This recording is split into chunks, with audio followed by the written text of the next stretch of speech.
દિલ તો મજબૂત જ હોવું જોઈએ. આધુનિક યુગમાં સ્વાસ્થ્યની જાળવણી અને નિરામય જીવન દરેક માટે મહત્વનું બની રહ્યું છે. ત્યારે સ્વાસ્થ્ય સંબંધી જાળવણીમાં તંદુરસ્ત હૃદય અનિવાર્ય બન્યું છે. હૃદયરોગ થવાના કારણો શું કાળજી લેવી જોઈએ, જે અંગેની વિશેષ માહિતી રાજકોટના નામાંકિત કાર્ડિયોલોજિસ્ટ દ્વારા આપવામાં આવી છે. તો ચાલો જાણીએ કાર્ડિયાક વિશે અબ તકના વિશેષ અહેવાલમાં. નમસ્કાર દર્શક મિત્રો, હું ડૉક્ટર અભિષેક રાવલ, એમડી ડીએમ કાર્ડિયોલોજિસ્ટ. હું છેલ્લા 11 વર્ષથી હૃદયરોગ નિષ્ણાત તરીકે ફરજ નિભાવું છું અને હાલ રાજકોટ શહેરની એનએમ વિરાણી વોકાર્ડ હોસ્પિટલ ખાતે હૃદયરોગ નિષ્ણાત તરીકે કામ કરું છું. હૃદયરોગના અનેક કારણો હોય છે, જેમ કે વધતું બ્લડ પ્રેશર, ડાયાબિટીસ, તમાકુને રિલેટેડ પ્રોડક્ટ્સ. તો જો આ કારણોની આપણા સૌરાષ્ટ્રને રિલેટેડ વાતચીત કરીએ તો સૌથી મહત્ત્વનું કારણ છે બ્લડ પ્રેશર. 22 થી 25% જેટલા હૃદયરોગના કેસ બ્લડ પ્રેશરને કારણે થતા હોય છે. બીજું મહત્ત્વનું કારણ છે તમાકુને રિલેટેડ પ્રોડક્ટ્સ. આપણા સૌરાષ્ટ્રમાં 15 થી 16% જેટલા હૃદયરોગના કેસ તમાકુ અને તેને રિલેટેડ પ્રોડક્ટ્સ જેમ કે સ્મોકિંગ એને કારણે થતા હોય છે. બીજું મહત્ત્વનું કારણ છે ડાયાબિટીસ. ડાયાબિટીસને કારણે 12 થી 14% જેટલા કેસ હૃદયરોગના જોવા મળતા હોય છે. હૃદયરોગ એ આજનું સ્ટ્રેસફુલ લાઈફનું સૌથી મહત્ત્વનું અંગ બની ગયું છે. હૃદયરોગમાં શરીરની અને ખાસ કરીને હૃદયની નળીઓમાં બ્લોકેજ આવે ત્યારે હૃદયને પ્રોપર બ્લડ સપ્લાય મળતી નથી. તો જ્યારે હૃદયને વધારે કામ કરવું પડે ત્યારે આ બ્લડની ઘટ વર્તાય છે, એટલે કે ડિમાન્ડ સપ્લાય મિસમેચ થાય છે. તો હૃદયને જ્યારે બ્લડની ઘટ પડે ત્યારે છાતીમાં દુખાવો થાય, ગભરામણ થાય, શ્વાસ ચડવું વગેરે લક્ષણો જોવા મળે છે. અને સાથે સાથે જો આ બ્લોક ખૂબ જ વધી જાય, જેમ કે નળીમાં 100% બ્લોક થઈ જાય તો હાર્ટ એટેક પણ આવી શકે છે. કેટલાક કેસમાં જીવલેણ પણ નીવડી શકે છે. તો જે આપણે હૃદયરોગ વિશે વાત કરી એમાં જાણ્યું કે હૃદયની નળીઓમાં બ્લોક થવાથી, સંકળાશ થવાથી હૃદયરોગ થતો હોય છે. તો જે કોલેસ્ટેરોલ છે એ આ હૃદયની નળીઓને સાંકડી કરે છે. નળીઓ એક પાઇપલાઇન જેવી વસ્તુ છે કે જેમાં જ્યારે કોલેસ્ટેરોલના થર જામી જાય ત્યારે નળીઓનું લ્યુમેન એટલે કે એનો જે ડાયામીટર છે એ ઓછો થઈ જાય છે, એનું કેલિબર ઓછું થઈ જાય છે. તો જે બ્લડનો ફ્લો હોય છે એ ઘટી જાય છે. તો એના કારણે હૃદયરોગ થાય છે. તો કોલેસ્ટેરોલ એ હૃદયરોગનું ખૂબ અભિન્ન અંગ છે, કારણ કે કોલેસ્ટેરોલ જામવાથી જ હૃદયની નળીઓ સાંકડી થતી હોય છે. જે આપણે હૃદયની વાત કરી કે ભાઈ હૃદયરોગમાં હૃદયની નળીઓ સાંકડી થતી હોય છે. તો આ સાંકડી જે થતી હોય એને ડાયરેક્ટ સ્વરૂપે આપણે જોઈ શકીએ, એને એન્જિયોગ્રાફી કહેવામાં આવે છે. એટલે કે હૃદયની નળીઓની તપાસ છે એ એન્જિયોગ્રાફી છે. અનેક પ્રકારની એન્જિયોગ્રાફી થતી હોય છે, જેમ કે ઇન્વેઝિવ એન્જિયોગ્રાફી કે જેમાં હાથની કે પગની નસમાંથી કેથેટર પસાર કરી અને હૃદયની નળીઓની ડાય વડે ઇમેજિંગ કરવામાં આવતું હોય છે. તો એમાં કોઈ બ્લોક હોય, કોઈ સંકળાશ હોય તો એ આપણને એન્જિયોગ્રાફીમાં કેથલેબમાં ડાયરેક્ટ ખ્યાલ આવે છે. એ સિવાય સિટી સ્કેનવાળી એન્જિયોગ્રાફી પણ હોય છે, તેને સિટી કોરોનરી એન્જિયોગ્રાફી કહે છે. તો અલગ અલગ પ્રકારની એન્જિયોગ્રાફીની અલગ અલગ ઇન્ડિકેશન્સ હોય છે. એન્જિયોગ્રાફી એક રિપોર્ટ છે કે જે આપણે ડિસ્કસ કર્યું કે નળીમાં બ્લોક હોય તો એને આપણે ડાય વડે જોઈ શકીએ. તો એ જે ડાયગ્નોસ્ટિક પ્રોસિજર છે એ એન્જિયોગ્રાફી છે. એટલે કે એન્જિયોગ્રાફી એક રિપોર્ટ છે.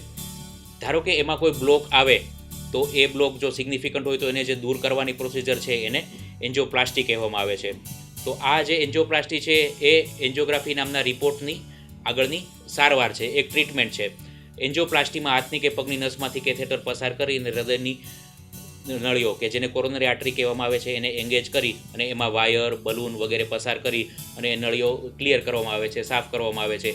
એમાં જો કોઈ ક્લોટ હોય તો એને ખેંચી પણ શકાય, જેને થ્રોમ્બોસક્શન કહેવામાં આવે છે.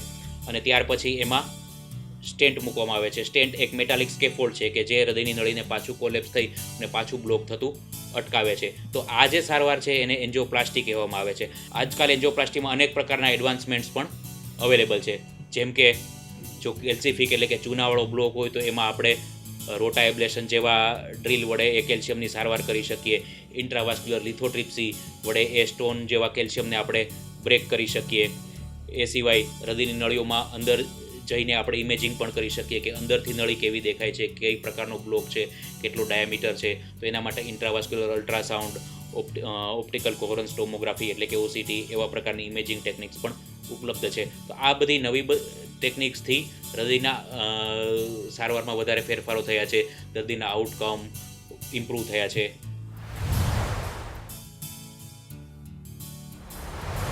હૃદયરોગ ક્ષેત્રે આજકાલ નવા ઘણા બધા સંશોધનો થતા હોય છે અને એના કારણે નવા ઇક્વિપમેન્ટ્સ, દવાઓ વગેરે આવતી જ રહે છે.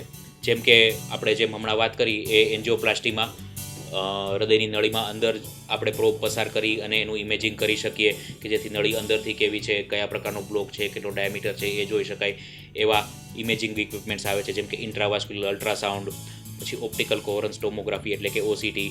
તો એમાં આપણે આ ઇમેજિંગ ટેકનિક્સ છે. એ સિવાય ધારો કે બ્લોક છે એ ખૂબ કઠિન હોય, ચૂનાવાળા હોય, તો એના માટે રોટા એબ્લેશન જેવા ડ્રીલ ટાઈપના ઇક્વિપમેન્ટ્સ આવતા હોય છે. ઇન્ટ્રાવાસ્ક્યુલર લિથોટ્રિપ્સી એટલે કે આઈવીએલ કે જે સ્ટોન જેવી કઠિન કેલ્શિયમને બ્રેક કરી શકે એવા ઇક્વિપમેન્ટ્સ આવતા હોય છે. એ સિવાય કટિંગ બલૂન એ પ્રકારના સાધનો આવતા હોય છે. ધારો કે વાંકી ચૂકી નળીઓ હોય તો એમાં આપણે સાધનો પસાર કરવા માટે, સ્ટેન્ટ ઉતારવા માટે ગાઈડલાઇનર પ્રકારના ઇક્વિપમેન્ટ્સ આવતા હોય છે.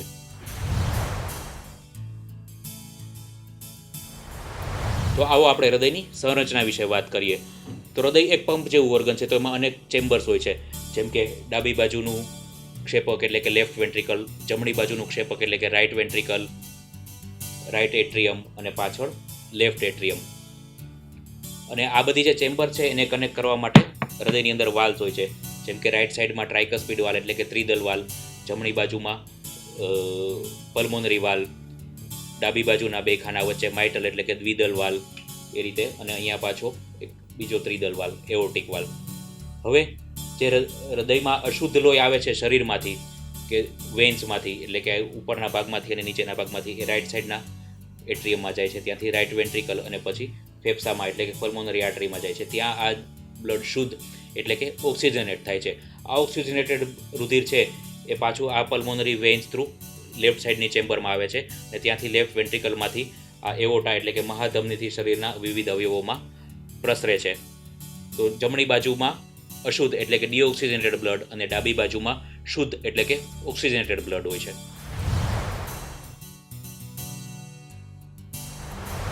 તો ચલો આવો હૃદયના જન્મજાત રોગો વિશે વાત કરીએ.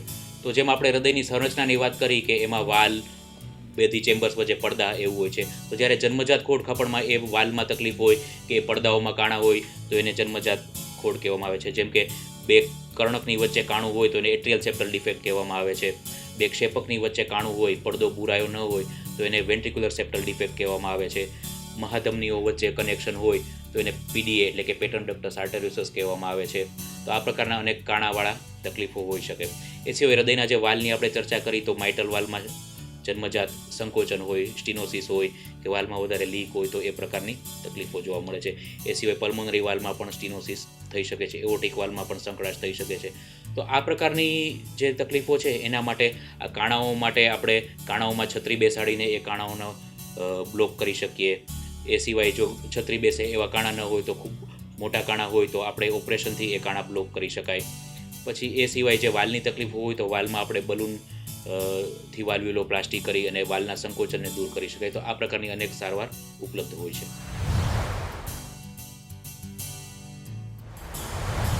જે બર્થ પહેલાં હૃદયની સંરચના બાળકમાં થતી હોય છે, તો શરૂઆતના 18 થી 56 દિવસમાં આ બધી સંરચનાઓ બનતી હોય છે કે જેમાં પહેલાં કાણા હોય, પછી એમાં કોમ્યુનિકેશન હોય, એ કોમ્યુનિકેશન બર્થ પછી જરૂર ન હોય એટલે એ ક્લોઝ થાય. તો જ્યારે એક બર્થ પહેલાંના જે કોમ્યુનિકેશન હોય એ જ્યારે રહી જાય ત્યારે જન્મજાત ખોડખાપણ સર્જાતી હોય છે. તો એને અટકાવવા માટે અથવા એનું નિવારણ કરવા માટે પ્રેગ્નન્સી વખતે સારો ખોરાક લેવો, પ્રદૂષકોથી દૂર રહેવું, વ્યસનોથી દૂર રહેવું એ ખૂબ જરૂરી છે. એ સિવાય આજકાલ ફિટલ ઇકોકાર્ડિયોગ્રાફી, ફિટલ સોનોગ્રાફી એ બધામાં પણ આ કાણાઓનું, આ તકલીફોનું, સંકોચનોનું વહેલી તકે નિદાન થઈ શકતું હોય છે. તો જેટલું વહેલું નિદાન એટલી જ વહેલી અને સરળ સારવાર.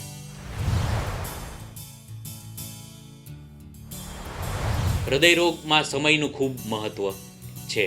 એટલે કે જે હૃદયરોગ ઉત્પન્ન થયા પછી, એટેક આવ્યા પછી કે દુખાવો થયા પછી જો સારવાર તાત્કાલિક સત્વરે લેવામાં આવે તો આઉટકમ ખૂબ જ સારું હોતું હોય છે. ઘણા દર્દીઓ ખૂબ રિમોટ એરિયામાં હોય, ગામડાઓમાં હોય, પેરીફેરીમાં હોય તો એ લોકો હોસ્પિટલ પહોંચતા ઘણો સમય ગુમાવે છે. તો આ સમય અમૂલ્ય હોય છે.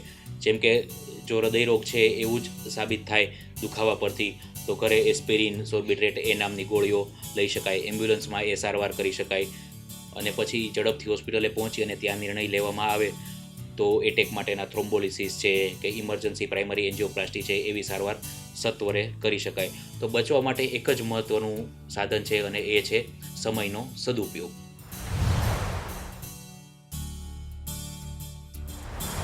રિસર્ચ ક્ષેત્રે વિલિંગનેસ, સપોર્ટ, ગાઈડન્સ, પ્રોત્સાહન એ બધાની પણ ખૂબ જ જરૂરિયાત છે. તો આપણા ભારતમાં ભલે વિદેશો કરતાં ઓછું રિસર્ચ થાય છે, પણ સાવ નથી થતું એવું નથી. જેમ કે મારા પણ 20થી 30 ઇન્ટરનેશનલ જર્નલમાં રિસર્ચ પેપર્સ છે, જેમ કે અમેરિકા, યુરોપ, પોર્ચુગલ, આફ્રિકન જર્નલ્સમાં પણ મેં રિસર્ચ પબ્લિકેશન્સ કરેલા છે. તો આ માટે સંસ્થાઓ, સરકાર એ તરફથી વધારે વધારે પ્રોત્સાહન મળતું રહે તો આપણે રિસર્ચ ક્ષેત્રે ચોક્કસ આગળ વધી શકીએ. અને મારો દર્શક મિત્રો અને ખાસ કરીને મેડિકલ સ્ટુડન્ટ્સ માટે એ સંદેશ કે સારવારની સચોટતાની સાથે સાથે રિસર્ચમાં પણ ઇન્ટરેસ્ટ લેવો જોઈએ. નવા બનતા કાર્ડિયોલોજિસ્ટ માટે મારો એક જ સંદેશ કે પેશન્ટ માટે સિમ્પથી રાખી અને હૃદયરોગની ખૂબ જ ઝડપથી, ત્વરાથી અને સચોટતાથી ગાઈડલાઇન્સ પ્રમાણે સારવાર કરવી જોઈએ. ગાઈડલાઇન્સ આપણને ચોક્કસ માર્ગદર્શન આપે છે અને સાથે સાથે નવા રિસર્ચ અને નવી ગાઈડલાઇન્સ અપડેટ થતી રહે એ આપણે જાણવી અને અમલમાં મૂકવી જોઈએ કે જેથી આપણે એ નવા સાયન્સનો આપણને પેશન્ટ્સને ઇમિડિયેટલી બેનિફિટ આપી શકીએ. અને સાથે સાથે નવા સંશોધનોમાં પણ ભાગ લેવો, રિસર્ચ પેપર પબ્લિશ કરવા એ બધામાં પણ આપણે આગળ વધવું જોઈએ.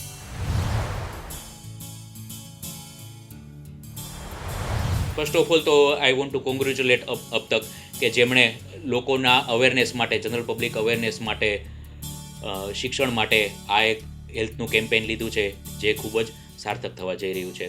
તો લોકોને મારા અબ તકના માધ્યમથી એ સંદેશ છે કે હૃદયરોગથી બચવા માટે વ્યસનોનો ત્યાગ કરવો, તમાકુને રિલેટેડ પ્રોડક્ટ્સ, આલ્કોહોલનો ત્યાગ કરવો, સ્ટ્રેસફુલ જીવનનો ત્યાગ કરવો, આહારમાં સમતોલ આહાર, ઊંઘની નિયમિતતાનું પાલન કરવું, ડાયાબિટીસ, બ્લડ પ્રેશર એનાથી બચવા માટે વજનનું નિયંત્રણ કરવું, એક્ટિવિટી, એક્સરસાઇઝ વગેરે કરવું. જો કોઈ દવાઓ પ્રિસ્ક્રાઇબ કરવામાં આવી હોય ડાયાબિટીસ, બ્લડ પ્રેશર વગેરે માટે તો ડૉક્ટરનું રેગ્યુલર ફોલોઅપ લેવું અને એની સલાહોનું પાલન કરવું. અને સાથે સાથે છતાં પણ જ્યારે હૃદયરોગ જેવા ચિહ્નો જોવા મળે કે છાતીમાં દુખાવો, ગભરામણ, શ્વાસ વગેરે જોવા મળે તો સત્વરે ડૉક્ટરનો સંપર્ક કરવો અને એની સલાહ મુજબ સત્વરે સારવાર પ્રાપ્ત કરવી. નમસ્કાર, હું ડૉક્ટર દિવ્યેશ રાઠોડ અહીંયા કન્સલ્ટન્ટ કાર્ડિયાક સર્જન તરીકેની વોકાટ હોસ્પિટલ ખાતે ફરજ બજાવું છું. છેલ્લા 1 થી 1.5 વર્ષથી કાર્ડિયાક સર્જરી અહીંયા વોકાટ હોસ્પિટલ સાથે કાર્યરત છું.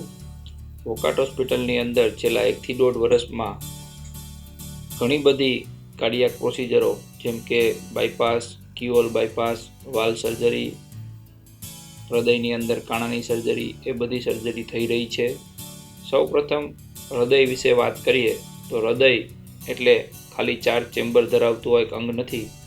હૃદય એ આપણું પાવર હાઉસ છે. હૃદયથી જ એક મેઇન પમ્પિંગ સ્ટેશન કે જ્યાંથી બધી જ જગ્યાએ લોહીનો સ્ત્રાવ બધી સરખી માત્રામાં પહોંચે છે. એટલા માટે સૌથી અગત્યના અંગ તરીકે હૃદયને આપણે સૌ જાણીએ છીએ. હૃદય રોગ ઘણી પ્રકારનો હોય છે, જેમ કે કોરોનરી આર્ટરી ડિસીઝ, હૃદયની નસોનું બ્લોકેજ, અને મેઇન બીજો રોગ હોય તો વાલ્વ્યુલર ડિસીઝ કે હૃદયની અંદરની ચેમ્બરના વાલ્વ એ સંકોડાઈ જવા અથવા પોળા થઈ જવા. એ 2 મુખ્ય રોગ ભારતના લોકોની અંદર જોવા મળે છે. હૃદય રોગની કારણોની અંદર આપણે જઈએ તો સૌ પ્રથમ આપણે ખોરાક અને જીવનશૈલી અને આનુવંશિકતા આ 3 કારણો મુખ્યપણે જોવા મળે છે.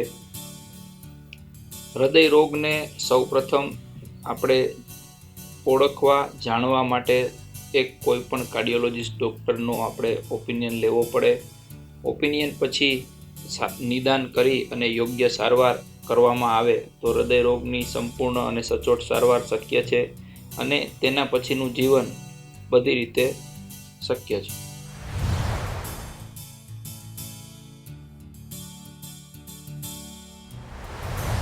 કાર્ડિયાક ફિલ્ડની અંદર મેઇન 2 ડિપાર્ટમેન્ટ પડે છે, કાર્ડિયોલોજી અને કાર્ડિયાક સર્જરી.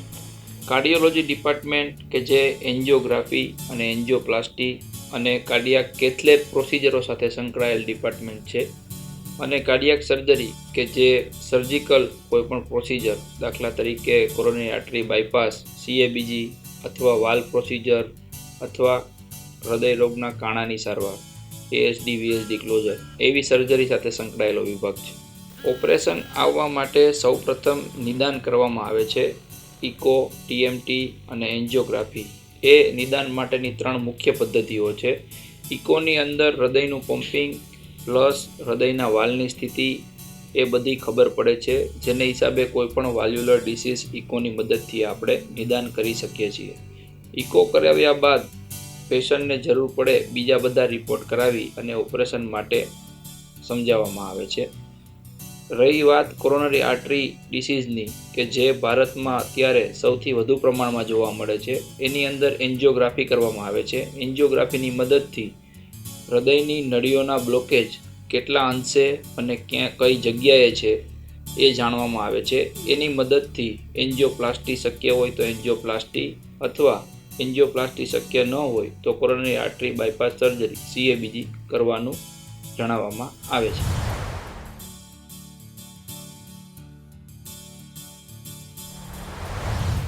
બાયપાસ નામ સિમ્પલ છે.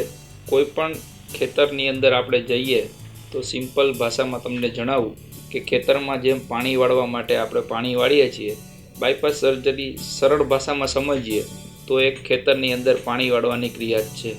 પરંતુ એની અંદર ખેતર મુખ્ય ભાગ ભજવે છે.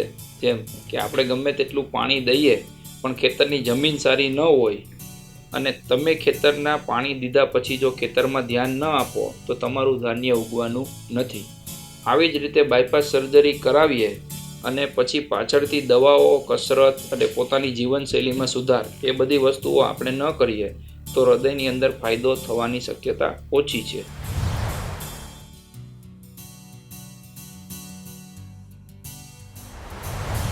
કાર્ડિયાક અરેસ્ટ એટલે ગમે ત્યારે હૃદય બંધ પડી જવું. હૃદય બંધ પડવાથી હૃદયની અંદરથી જે રક્ત આપણા શરીરમાં મગજ, કિડની, ફેફસા એવા બધા અગત્યના અંગોને હૃદય બ્લડ પહોંચાડે છે, એ સીધું સ્ટોપ થઈ જવાથી જે અરેસ્ટ આવે છે, જે કાર્ડિયાક અરેસ્ટ તરીકે જાણવામાં આવે છે. હૃદયને સાચવવું ખૂબ જ જરૂરી વસ્તુ છે. તેના માટે ખાસ તો અત્યારની જે આપણી જીવનશૈલી, સૌથી પ્રથમ stressless life is the must for healthy heart. બીજી વસ્તુ જણાવીએ તો આહાર. આપણા આહારની અંદર જે આપણું સંતુલન છે એ ખાસ અગત્યનું છે. જેમ કે ખાસ કરીને બહારના ખાદ્ય પદાર્થો, બહારના તીખા તળેલા પદાર્થો એ ખાવાથી લાંબે ગાળે આપણી અંદર લિપિડનું પ્રમાણ વધતું જાય છે અને પછી આપણી કોરોનરી આર્ટરી બધી બ્લોક થતી જાય. ત્રીજી વસ્તુ વ્યસન, સ્મોકિંગ, આલ્કોહોલ અને અહીંયા સૌરાષ્ટ્રની અંદર ખાસ કરીને તમાકુ, ગુટકા એ બધા વ્યસનમાં પણ ઘણો બધો મદાર રાખે છે કે એ બધા કાર્ડિયાક ઇવેન્ટ્સને વધારે છે. જ્યારે આપણે હોસ્પિટલથી બહુ દૂર છીએ અને એક નોર્મલ સામાન્ય માણસ આપણે જોઈએ છીએ કે એને હાર્ટ એટેક આવ્યો હોય એવું લાગે છે, તો સૌપ્રથમ એ દર્દીને સીધા સુવાડી એના બટન્સ ઓપન કરી એને સૌથી પ્રથમ એનું ઓક્સિજન લેવલ સરખી રીતે રહે અને તે ઓછામાં ઓછી હિલચાલ કરે અને સૌપ્રથમ એના કોઈ ફેમિલી ફિઝિશિયનનો જો આપણને નંબર એના મોબાઈલમાંથી મળે તો એને કોલ કરી એની હિસ્ટ્રી જાણી અને સૌપ્રથમ એને તાકીદે હોસ્પિટલે સારવાર માટે પહોંચાડવું જોઈએ.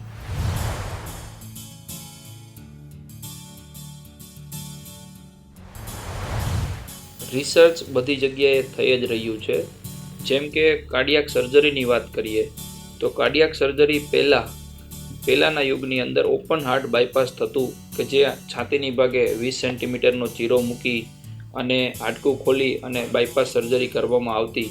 એ અત્યારે હવે કીવોલ બાયપાસ થઈ શકે છે કે જે 4 થી 5 સેન્ટીમીટરનો ચીરો મૂકી હૃદયની ડાબી બાજુના ભાગે હાડકું કાપ્યા વગર ઓપરેશન કરી આપવામાં આવે છે. જે રિસર્ચ અને એ સાધનોની અવેલેબિલિટીને હિસાબે શક્ય બન્યું છે. ઉપરાંત દર્દી માટે રાહતની વાત છે કે દર્દી 4 થી 5 દિવસમાં ઊભો થઈ ચાલી શકે છે અને પોતાનું નોર્મલ કામ 4 થી 5 દિવસમાં કરી શકે છે અને 10 થી 15 દિવસમાં એ રૂટીન વર્ક ઉપર જઈ શકે છે. આ રિસર્ચના હિસાબે જ આપણે ઓપન બાયપાસમાંથી કીવોલ બાયપાસ તરફ જઈ રહ્યા છીએ.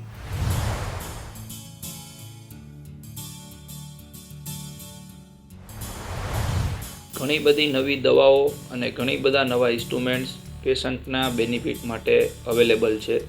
જે ખાસ કરીને દવાઓની વાત કરીએ તો દવાઓની અંદર લિપિડ લોઅરિંગ એજન્ટમાં ઘણા બધા નવા મોલેક્યુલ આવી રહ્યા છે કે જે દર્દીના લિપિડ લેવલને ઓછું કરે છે અને આગળ ડિસીઝ પ્રોસેસ અટકાવે છે. ઉપરાંત સાધનોની વાત કરીએ તો ઓપન હાર્ટ બાયપાસની અંદર જે રૂટીન ઇન્સ્ટ્રુમેન્ટ વપરાતા હતા એની જગ્યાએ અત્યારે કીહોલ બાયપાસ માટે રિસર્ચ કરી અને છેલ્લા 15 વર્ષથી રિફાઇનમેન્ટ કરીને જે ઇન્સ્ટ્રુમેન્ટ બનાવવામાં આવેલા છે એની મદદથી લેપ્રોસ્કોપીના કેમેરાની મદદથી અંદરના બધા વ્યૂ જોઈ અને કોરોનરી આર્ટરી બાયપાસ કરવામાં આવે છે, જે દર્દી માટે અત્યંત બેનિફિશિયલ છે.